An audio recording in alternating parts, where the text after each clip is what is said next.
ኤምባሲ ኤርትራ ኣብ ሕቡራት መንግስታት ኣሜሪካ ነቲ ብዕለት 15 ጥሪ ኣብ ትንታነታትን ዜናታትን ምርኩስ ብምግባር እትሕተም ዘ ኮንቨርሴሽን ዝተባሃለት መርበብ ዘቕረበቶ መደነገሪ ዘይሚዛናዊ ፖለቲካዊ ጸቕጢ ዘለዎ ጽሑፍ እታ መርበብ ብፍጹም ይነጽጎ ክብል እቲ ኤምባሲ ኤርትራ ትማሊ ሶኒ 19 ጥሪ ኣብ ዘውፅኦ ጋዜጣዊ መግለጺ ኣፍሊጡ።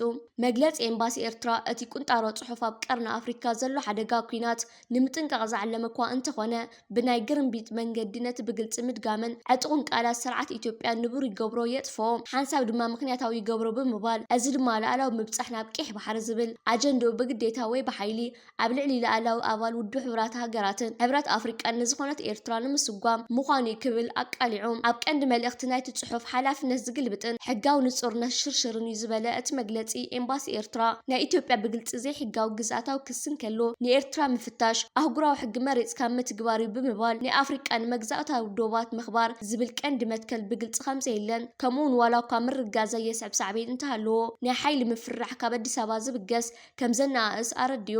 እቲ ወግዓዊ መግለፂ ኤምባሲ ኤርትራ ስዒቡ እቲ ጽሑፍ ናይቲ መርበብ ማዕረ ማዕርዩ ዘደናግሮ ኤርትራ ንኢትዮጵያ ምድው ተጠቃምነት ባሕሪ ከሊኣታ ዝብል ምትላሊ ብምባል ኤርትራ ኣብ ዝኾነ ታሪክ እዋናት ብሕጋዊ ክልቲኣዊ ምድላዋት ናብ ቄሕ ባሕሪ ንግዳዊ ምብጻሕ ንምክያድ ተቃዊማ ወይ ዓንቂፋ ኣይትፈልጥን ክብል ብፍላይ ድማ እቲ ንግዳዊ ተበጻሕነት ምስ ሉኣላውነት ወይ ዋንነት ምትሕዋስ ብዘይምግናን ከም ዝነጽጉ ኣፍሊጡ። ከምዚ ዝኣመሰለ ዘይምምጥጣንካ ውግእ ኣየጠንቅቕን እዩ ዝበለ እቲ ጋዜጣዊ መግለጺ እዚ ስነ ሞጎት ግዝኣታዊ ምክልኻል ዘጥፍእ ኮይኑ ነቲ ነዊሕ እዋን ብኣፍሪቃን ማሕበረሰብ ዓለምን ዝተነጽገ ዓመፅ ሕጋዊ ንምግባር ሓደጋ ከም ዘስዕብ ኣጠንቂቑ። ኣብ መወዳእታ ናይቲ መግለጺ ኢትዮጵያ ትብሎ ዘላ ዘይሕጋዊ ክውንነት ምቕያርን ሓደገኛን እዩ ብምባል መሪሕነት እቲ ሃገር ናብ ወደባት ኤርትራ ምብጻሕ ከም ናይ ህላዊ ጉዳይን ታሪኻዊ ማኣረምታን ኢሉ ብግልፂ ኣቐሚጥዎ ምህላው ገሊጹ።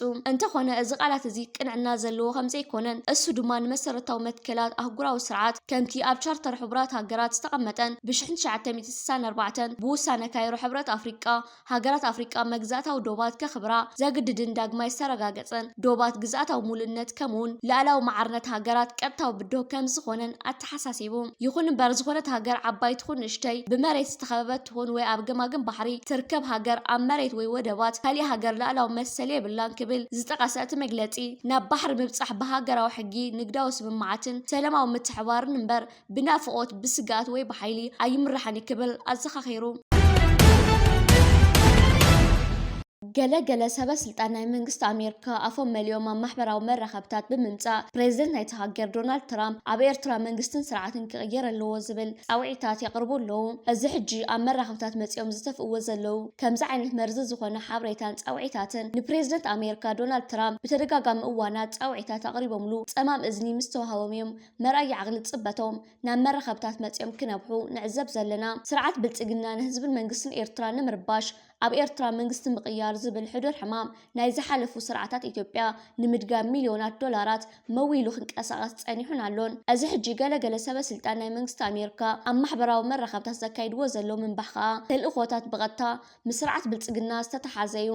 ፕሬዚደንት ኣሜሪካ ዶናልድ ትራምፕ መንግስቲ ኤርትራ ኣብ ዞባ ቀርኒ ኣፍሪካን ማያት ቄሕ ባሕርን ንምርግጋእ ክስካብ ክንደይ ዓብዪ ጽልዋን ግደን ኣለዎ ጽቡቕ ገይሩ ይፈልጥ እዩ። ኣብዚ ሕጂ እዋን ኣብ ሞንጎ ኤርትራ፣ ስዑድ ዓረብ፣ ግብፂ፣ ሱዳን ተፈጢሩ ዝርከብ ዘሎ ኣገዳሲ ጽምዶን ርክባትን ዓብይን ኣገዳስን ምዃኑ እዚ ማያት ኣብ ምርጋእኻ ወሳኒ ምዃኑ ፕሬዚደንት ኣሜሪካ ዶናልድ ትራምፕ መንግስቱን ነዚ ጉዳይ ተኣማሚኖምሉ ይርከቡ ኣለዉ። ስለዚ እዚ ዝግበር ዘሎ ዕብዳን ኣብ ማሕበራዊ መራኸብታት ሕጂ ዝተጀመረ ዘይኮነስ ትራምፕ ናብ ስልጣን ካብ ዝመጽእ ብተደጋጋሚ ግዜ ፃውዒታት ቀሪቡሉ ዕሽሽ ስለ ዝበለዩ መርኣይ ዓቕሊ ጽበቶም ከምዚ ገይሮም ክነብሑ ንከታተል ዘለና።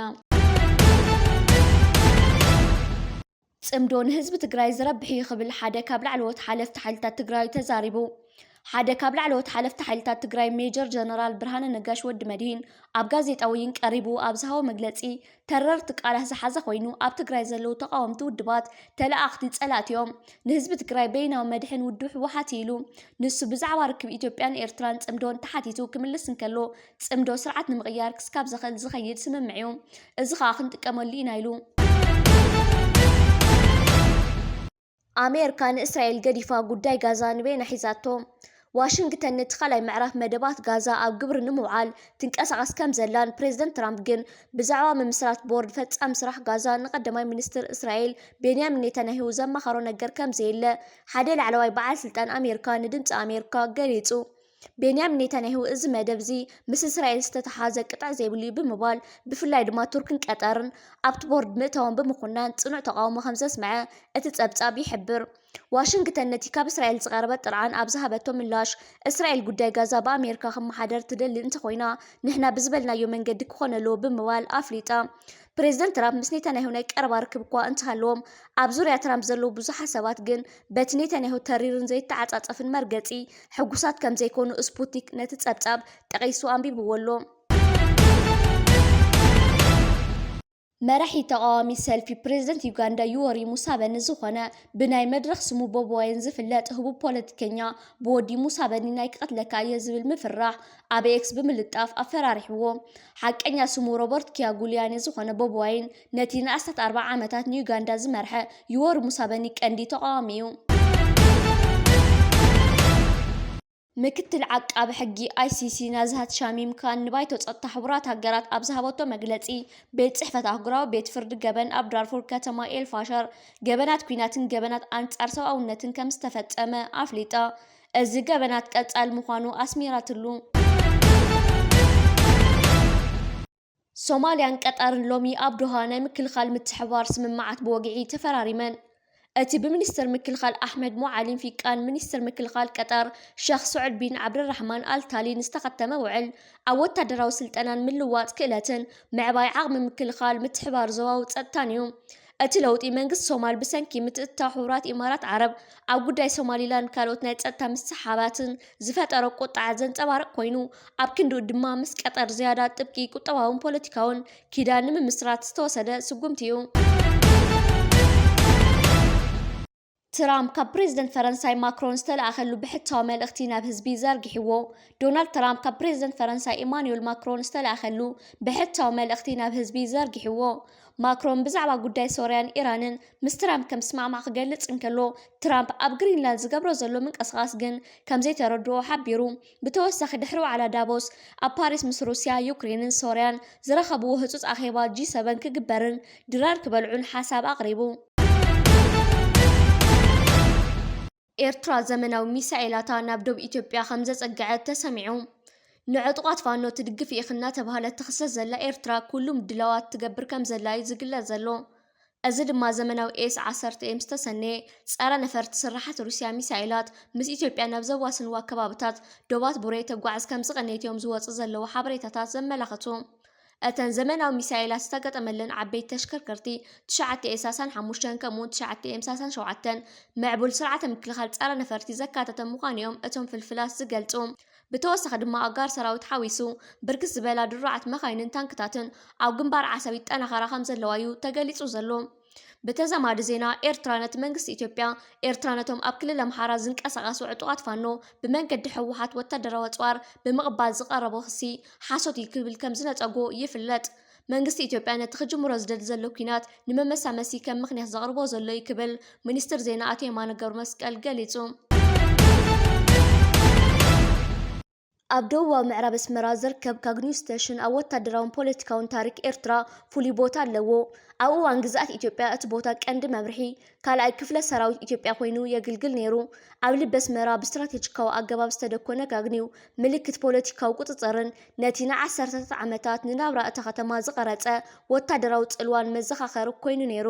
ቅድሚ እዚ እዋን እዚ ገለ ክፋል ናይቲ ቦታ ምስቲ ካብ 1940ታት ክሳብ 1970ታት ዘገልገለት ናይ ቀደም ወታደራዊ መደበር ርክብ ሰራዊት ኣሜሪካ ዝነበረት ካግኒው ስቴሽን ዝተኣሳሰረ እዩ።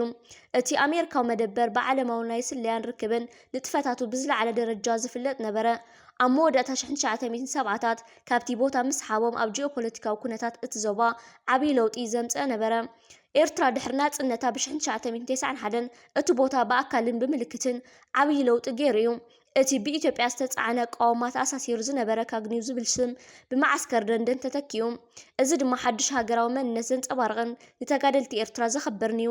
እቲ ከባቢ ናይ ወታደራዊ ምምሕዳራዊ ንጥፈታትን ሃገራዊ ናይ ዳግመ ህንፀት ጻዕርታትን ቦታ ብምዃን ላዕላውነትን ተጸዋርነትን ሓድሽ ታሪካዊ ምዕራፍን ዝውክል ኮይኑ ሎሚ ማዓስከር ደንደን ኣብ ዘመናዊ ታሪክ ኣስመራ ከም ኣገዳሲ ምልክት ኮይኑ ይርከብ። እዚ ቦታ እዚ ካብ ናይ ወፃኢ ወራርን ቁፅፅርን ናብ ናይ ኤርትራ ነፃ ሃገራዊ ዛንታ ዝተሰጋገረ ክፋል ከተማ እዩ። سعود عرب ግብፅን ካብ ኢማራት ዓረብ ንዝመፁ መስመራት ቀረብ RSF ይዓፅዋ سعود عرب ግብፅን ናብ ምብራቃዊ ሊብያ ናይ ኢማራት ዓረብ ናይ ጽዕነት በረራታት ክለኣየር ዓፅዮሞ ሶማልያ ስምምዕ ፀጥታ ሰሪዛ ከምኡውን በረራታት ጽዕነት ኢማራት ዓረብ ኣጊዳላ ኣብ ሊብያ ዝርከብ መዕርፎ ነፈርቲ ክፍራ እውን ተዓፂሎ ንጃሚና እታ አንኮስ ተረፈት መስመር ብመንገዲ ኢትዮጵያ ደቡብ ሱዳን ሰንትራል ኣፍሪቃ ጫድ ዝካየድ ምዃኑ እዩ ዝሕበር ኣብ ጅቡቲ ብሰንኪ ዝተባርዐ ውግእ መንገዲ መስመር ኢትዮ ጅቡቲ ኣብ ሓደጋ ወዲቑ ይርከባሎ ኣብ ጅቡቲ ፍሩድ ኢሎም ጽውዕ ዕጡቃት ዓፋር ንመንግስቲ ጅቡቲ ንምውዳቕ ዕጥቃዊ ቃልሲ ከም ጀመሩ ተሓቢሩ ይርከባሎ እዞም ዕጡቃት እዚኦም ኣብ ዝሓለፉ 24 ሰዓታት ኣብ ዝኸፈትዎ መጥቃዕቲ 12 ወታደራት ጅቡቲ ክቕተሉን ከለዉ ን5 ወታደራት ድማ ከም ዝወሰዱ ተሓቢሩሎ ብሰንኪ ዝተባርዐ ጎንፂ ኣብ ጅቡቲ ኣገልግሎት ኢንተርኔት ካብ ዝቋረፅ ሰዓታት ከም ዝሓለፈ እውን ተገሊጹሎ እቲ ንኢትዮጵያን ጅቡትን ዘራኽብ ስትራቴጂካዊ መስመር እውን ኣብ ዓብዪ ሓደጋ ከም ዝወደቀ እዩ ተገሊጹ ዘሎ እዚ ምንቅስቓስ እዚ ብተወለድቲ ዓፋር ዝተመስረተ ኮይኑ ዕላምኡ ድማ ንመንግስቲ ጅቡቲ ብምእላይ ሓድሽ መንግስቲ ንምቋም ምዃኑ ዝግለጽ ኣብዚ ሕጂ እዋን እዞም ዕጡቃት ኣብ ሰሜናዊ ጅቡቲ ዝርከባ ገለ ከተማታት ክስካብ 80 ሚእታዊት ከም ዝተቆጻጸሩ ጸብጻባት እዮም እናወፁ ዝርከቡ እዚ ኩነታት ኣብዚ ዞባ ሓድሽ ስጋት ጸጥታን ድሕንነትን ቁጠባዊ ጸቕጥን ፈጢሩ ይርከባሎ እዚ ከምዚ ኢሉ እንከሎ ግብፂ ኣባይ ግድብ ህዳሴ ካሕሳ ክወሃባ ሓቲታ ትርከባላ ሚኒስትር ሃፍትን ማይን መስኖን ግብፂ ሃኒስ ዌይለን ብሰንኪ ኣባይ ኣብ ልዕሊ ግብፅን ሱዳንን ዝበፅሐ ጉድኣት ካሕሳ ክኽፈል ሓቲቶም ኣለዉ